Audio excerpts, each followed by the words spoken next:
Mic number 1 سے جو بھائی کھڑے ہیں سوال کر سکتے ہیں. جی ہاں بھائی.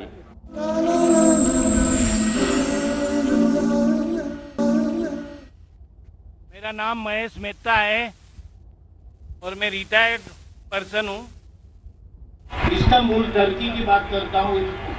استنبول میں اور ٹاپ کاپی پیلیس میں، ٹاپ کاپی میوزیم میں کئی چیز رکھی ہوئی ہے، کعبہ شریف کی اور آخری رسول کی چیزیں، پھر آخری رسول کے کمپینینز کی چیزیں، خلیفہ جو 4 ہیں ان کی چیزیں اور کئی رسول کی چیزیں ہیں.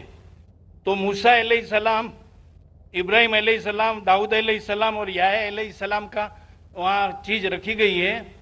تو یہ جو موسیٰ علیہ السلام کی لاٹھی ہے، جو عصا، اور داؤد علیہ السلام کی جو سوڑ ہے مطلب تلوار، تو کیا ریئل ہے، ان کے ٹائم کا یوز کیا ہوا ہے؟ مہیش بھائی نے سوال کیا ہے کہ وہ توپٹا کے میوزیم گئے تھے استنبول میں، ترکی میں، اور الحمدللہ اللہ نے مجھے بھی موقع فرمایا. اس سال ہی چند مہینے پہلے فروری مارچ میں بھی گیا تھا کوپٹا کی میوزیم میں، ترکی میں مجھے بلایا گیا تھا. مہیش بھائی صاحب پوچھ رہے کہ وہاں کئی چیزیں ہیں اللہ کے، موسیٰ علیہ السلام کی، اور موسیٰ علیہ السلام کی لاٹھی ہے. کیا وہ لاٹھی صحیح ہے؟ Is it original? میں نے بھی وہ لاٹھی کو دیکھا. یہ سوال میرے دماغ میں بھی آیا. یہ سوال جو آپ کا ہے میرے دماغ میں بھی آیا، لیکن جواب ملا صحیح ہے نہیں، کوئی فرق پڑتا نہیں. لاٹھی صحیح ہے یا غلط فرق نہیں پڑتا ہے. فرق یہ پڑتا ہے کہ اللہ نے جو ہدایت دی اس قرآن میں وہ صحیح ہے، وہ محفوظ ہے. وہ لاٹھی سے دین ذرا بھی بدلے گا نہیں. ہسٹوریکل ویلیو ہو سکتی ہے، اس میں کئی چیزیں ہیں، جیسا آپ نے کہا خلفاء راشدین کے، حضرت ابو بکر، حضرت عمر رضی اللہ عنہ، ان کی کئی چیزیں، لیکن اس سے ہمیں کوئی فرق نہیں پڑتا. ہسٹوریکل ویلیو شاید جاننے کے لیے کیا کرنے پڑیں گا، کیونکہ میں بھی ماشاءاللہ ایک میڈیکل ڈاکٹر ہوں، سائنس کے طالب علم ہوں. آپ کو کرنے پڑیں گا کاربن ڈیٹنگ. کاربن ڈیٹنگ ایک ٹیکنالوجی ہے C14. وہ کاربن ڈیٹنگ سے ہم کو پتہ چل سکتا ہے کہ وہ چیز ہے وہ کتنی پرانی ہے. تو اگر ہم کاربن ڈیٹنگ کرتے ہیں اس لاٹھی پہ اور پھر پتہ لگتا ہے کہ وہ ہزاروں سال پرانی ہے، موسیٰ علیہ السلام کتنے ہزار سال پہلے ہمیں پتہ ہی نہیں. قرآن میں اس کا ذکر نہیں. بائبل کے ذریعے پتہ چلتا ہے کہ وہ تقریباً 1400 سال عیسیٰ علیہ السلام کے پہلے آئے. عیسیٰ علیہ السلام تقریباً 2000 سال پہلے آئے. تو بائبل کے مطابق موسیٰ علیہ السلام 3400 سال پہلے آئے. لیکن قرآن میں اس کا ذکر نہیں کون سے دور میں آئے. اور اگر بائبل کا حوالہ لیں گے تو سائنٹیفکلی میچ ہوتی ہی نہیں.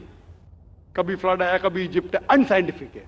تو آپ کو پہلے کاربن ڈیٹنگ کرنے پڑے گا اس لاٹھی پہ.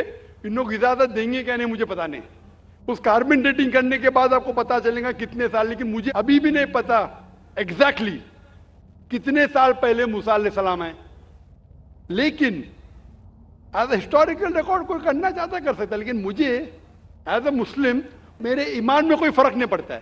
موسیٰ علیہ السلام کا جو ذکر قرآن مجید میں وہ صحیح ہے، اور جو ہدایت جو موسیٰ علیہ السلام کے ذریعے میں ملی، اللہ تعالیٰ جو دیتا ہے موسیٰ علیہ السلام کے ذریعے، وہ مجھے پتا ہے. اس کے اوپر عمل کرنا چاہیے. وہ لاٹھی صحیح ہے کیا نہیں ہے، وہ خلفاء راشدین کی چیزیں صحیح ہے کیا نہیں ہے، ہمیں کوئی فرق نہیں پڑتا ہے، اور فرق نہیں پڑنا چاہیے. ہمیں دیکھنا چاہیے ان کا پیغام کیا ہے اور ان کے پیغام پہ عمل کرنا چاہیے. Hope answer the question. Mic number 2 میں جو بھائی ہیں سوال کیجیے. My name is Rohit Gandhi. I am second year engineering of VXTC. I want to ask that is Salah is important that much that can we leave our colleges and lectures? It's possible that we have lectures and classes all the time, so we should leave that. Or my second question is, the Sunni and that Shia are not joining the in Salah, so what should be done with them? How we can improve them? Rohit بھائی نے 2 سوال پوچھا ہے. سوال کا جواب دینے سے پہلے میں یہ درخواست کرنا چاہوں گا میرے غیر مسلمان بھائیوں اور بہنوں سے، آپ کے پاس اگر کوئی بھی سوال ہے جو پوچھنا چاہتے ہیں، چاہے اسلام کے تعلق ہو یا دیگر مذاہب کے تعلق ہو، ہندوازم کے بارے میں یا کرسچینٹی کے بارے میں، عیسائیت کے بارے میں، آپ بنا جھجک یہاں پوچھ سکتے. ہم کھلی آزادی دیتے ہیں ہمارے غیر مسلمان بھائیوں اور بہنوں کو کہ آپ جو بھی سوال پوچھنا چاہتے ہیں اسلام کے متعلق، یہ آپ کا سنہری موقع ہے. ایسا موقع ہمیشہ نہیں آتا. اکثر مذہبی لیکچر تقریر کے بعد کھلا سیشن نہیں ہوتا ہے جہاں آپ کوئی بھی سوال پوچھ سکتے، چاہے اسلام کے بارے میں ہو، ہندوازم کے بارے میں ہو، کرسچینٹی کے بارے میں ہو، جوڈائزم کے بارے میں ہو. آپ اگر میرے بات سے متفق نہیں ہیں پھر بھی آپ بول سکتے کہ ذاکر میں اس بات سے متفق نہیں ہوں، اور آپ پوچھ سکتے. کوشش کروں گا کہ جو بھی تھوڑا بہت علم مجھے ہے میں کوشش کروں گا آپ کی غلط فہمی دور کروں.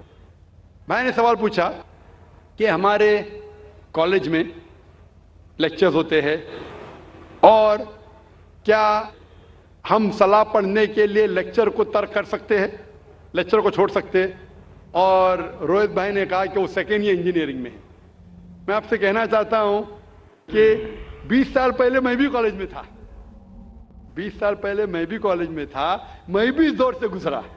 الحمدللہ ثم الحمدللہ کالج میں الحمدللہ نماز میں پڑھتا تھا. کالج میں جب آپ جاتے ہیں بریک ہوتی ہے، اور کالج کا ٹائمنگ کیا ہوتا ہے؟ ادھر 7 سے 1 تک ہوتا ہے، یا ہو سکتا ہے 8 سے لے کے 4 تک کے جو بھی ٹائم ہے. لنچ بریک تو ملتا ہے. جب آپ کو لنچ بریک ملتا ہے اس بریک میں آپ لنچ کے ساتھ نماز بھی پڑھ سکتے، صلاح بھی پڑھ سکتے. ہو سکتا ہے کہ کالج کے ایسے ٹائمنگ ہو کہ آپ اگر مسجد نزدیک ہے تو مسجد میں جائیے، مسجد نزدیک نہیں ہے تو اس کالج میں اگر کچھ مسلمان بھائی ہے ان سے بھی کہیے اور جماعت بنا سکتے. لیکن صلاح چھوڑنے کی اجازت آپ کو نہیں ہے، یہ پڑھنا فرض ہے. اور بے شک وداؤٹ اینی پرابلم آپ پڑھ سکتے. آپ جا کے بوائز کامن روم میں پڑھ سکتے، گرلز کامن روم میں پڑھ سکتے. صلاح چھوڑنے کی اجازت نہیں ہے. مسجد قریب ہے تو مسجد میں جائیے، صلاح چھوڑنے کی اجازت نہیں ہے. آپ کہہ رہے تھے کہ کوئی سنی حضرات ہے، کوئی شیعہ حضرات ہے جو پیر سے پیر نہیں ملاتے. قرآن مجید میں سنی شیعہ نہیں ہے، مسلم ہے. مسلم اسے کہتے ہیں جو اپنی زندگی اللہ کے حکم اور فرمان کے مطابق بسر کرتا ہے. جو انسان اپنی زندگی اللہ کے بتائے ہوئے راستے پہ چلتا ہے اسے کہتے ہیں مسلم. تو جو آدمی نماز پڑھتا ہے، میں نے آپ سے ذکر کیا اللہ سبحانہ وتعالیٰ کم از کم 12 جگہ کہتے ہیں قرآن مجید میں اطیعوا اللہ اور اطیعوا الرسول، obey Allah and obey the messenger. سورہ نساء سورہ نمبر 4 آیت نمبر 59 اور 12 جگہ کا ذکر میں نے کیا. ہمیں اللہ اور اللہ کے رسول کی اطاعت کرنا چاہیے. اور اللہ کے رسول فرماتے ہیں کہ آپ اس طرح نماز پڑھو جس طرح آپ مجھے نماز پڑھتے ہوئے دیکھتے ہیں. یہ حدیث بخاری کی کتاب الادان کی چیپٹر نمبر 18 حدیث نمبر 604. اور پھر سے دہرایا گیا صحیح بخاری میں جلد نمبر 9 حدیث نمبر 352 352. اور اللہ کے رسول فرماتے ہیں کہ نماز کے وقت صحیح بخاری میں جلد نمبر 1 کتاب الادان چیپٹر 75 حدیث نمبر 692 کہ جب آپ نماز پڑھتے ہیں، حضرت انس فرماتے کہ ہم صحابہ کے کندھے ملتے تھے دوسرے صحابہ کے کندھے سے، ہمارے پیر ملتے تھے ہمارے صحابہ کے پیر سے. اللہ کے رسول فرماتے سنن ابو داؤد میں صحیح حدیث ہے جلد نمبر 1 کتاب الصلاح چیپٹر 245 اور حدیث نمبر 666. اللہ کے رسول فرماتے کہ بیچ میں جگہ مت چھوڑو، جگہ کو کم کرو اور شیطان کو بیچ میں مت آنے دو. اس کا مطلب ہمیں کندھے سے کندھا ملانا چاہیے. جو انسان اپنے آپ کو مسلمان کہتا ہے اور کندھے سے کندھا نہیں ملاتا ہے صلاح کے وقت اور پیر سے پیر نہیں ملاتا ہے، وہ اللہ کے رسول کی نافرمانی کر رہا ہے، وہ صلاح صحیح طریقے سے نہیں پڑھتا ہے. تو شاید ان لوگوں کو یہ اللہ کے رسول کی حدیث کے بارے میں پتہ نہیں ہوگا. تو ہماری کوشش ہے کہ ان مسلمان کو بتائے کہ اللہ کے رسول کی حدیث ہے کہ کندھے سے کندھا ملاؤ، پیر سے پیر ملاؤ، نماز پڑھتے وقت یہ فرض ہے. Hope the answer the question.